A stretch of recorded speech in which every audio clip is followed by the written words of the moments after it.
Time to drain the oil in the Tundra, 8 quarts. This here's the oil filter canister.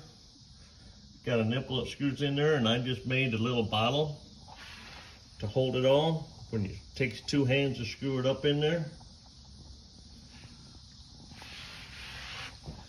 14 millimeter to drain the oil pan.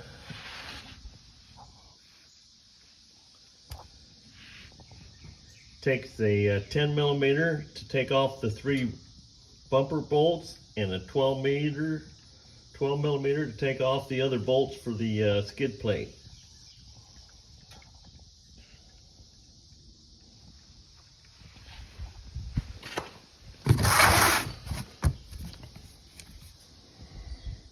Amsoil 020 XL, 12,000 miles or 1 year.